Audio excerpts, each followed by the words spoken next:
talk about the media market and political parallelism, these dimensions. For the media market, for the context of the background, there are three official languages of Switzerland. These are German, French, and Italian, and the country is segmented in such a way that German is the largest segment, then French, and then Italian. The indicator Helena Mancini used for the media market is the newspaper market and how its coverage itself. And Vogler and Udis is the comparative study I've used. It's from 2021, and they also used a similar indicator that followed the media market based on the newspaper market and its coverage itself. The indicator is for Helena Mancini, and for the new study the same, and the results were also very similar. They both concluded that the country is segmented into very local newspapers for every region based on language.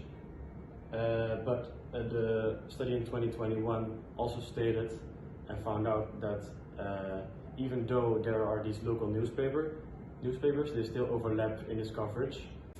Another dimension I've used was political parallelism. For context, the political situation in Switzerland is a direct democracy. This means that the citizens choose through referendums what they want to vote for certain political statements.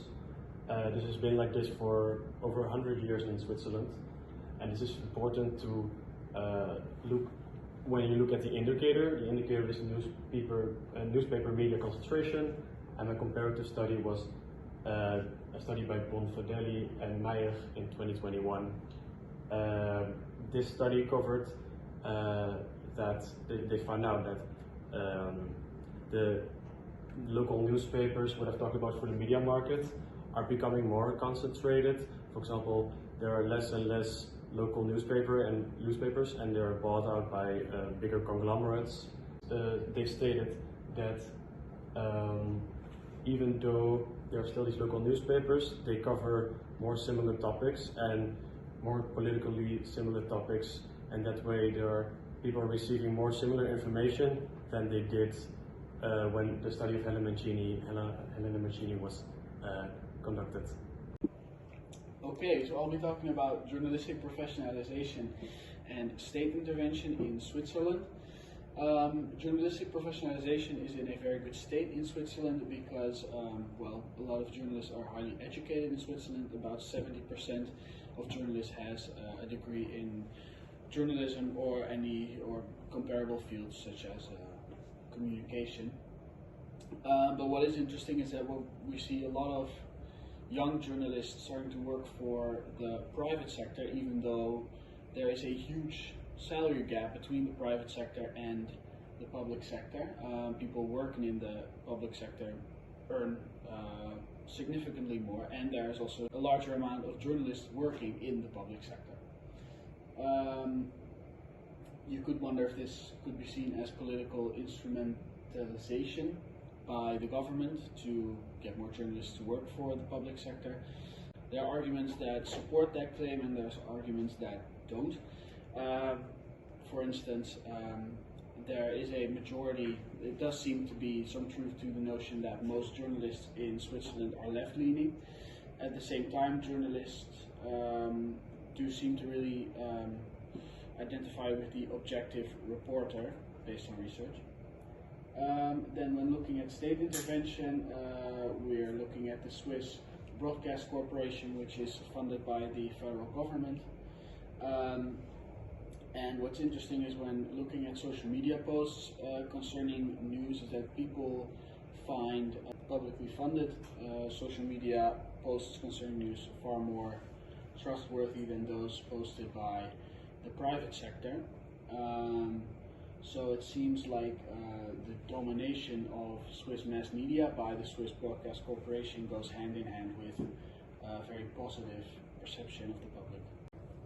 So moving on to Canada, I'll firstly talk about the government system, where we have monarchy and parliamentary democracy, which consists of three parts, being the King, Governor General, and the House of Commons. House of Commons are the ones who basically make sure that the government is held accountable. So that means that they're the ones debating against issues, finding solutions about situations that need to be addressed, and also vote on the passage of the law. Since Canada is known to be a country who supports freedom of speech and expression in the press, it has really been helpful in the development of media market and has been able to print papers, but mostly then it was mostly like politicians basically using it as an advantage to talk about politics and everything. And now more than 100 major daily newspapers across the country are printed. However, in Toronto, for example, or Vancouver, they have more than local influence consist of numeral daily contents. As for political parallelism, we can say that Canada being included in the North Atlantic, or in other words, liberal model, political parallelism is low. Canada has made a lot of efforts to professionalize journalists. Those efforts started from early on.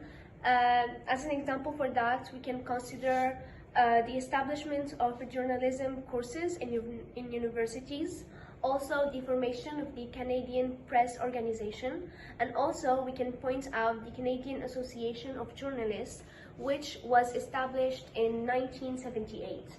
This organization or association provides advocacy and professional development for journalists.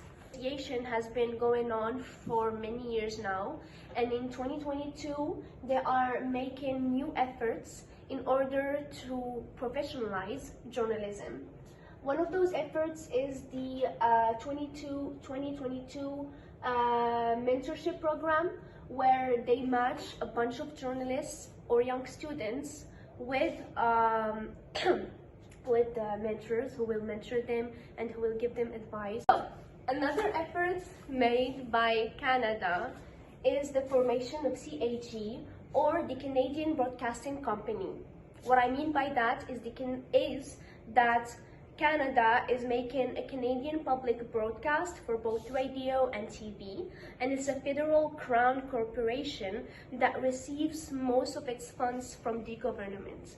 And what I did is I compared the yearly reports between 2004 and 2022. What I'm comparing is the parliamentary appropriations or the non-recurring funds for programming initiatives between because it was 877 and now it's 1.1. So we can see that maybe based on this indicator, the state's intervention, financially speaking, in the CAG has been decreasing over the time.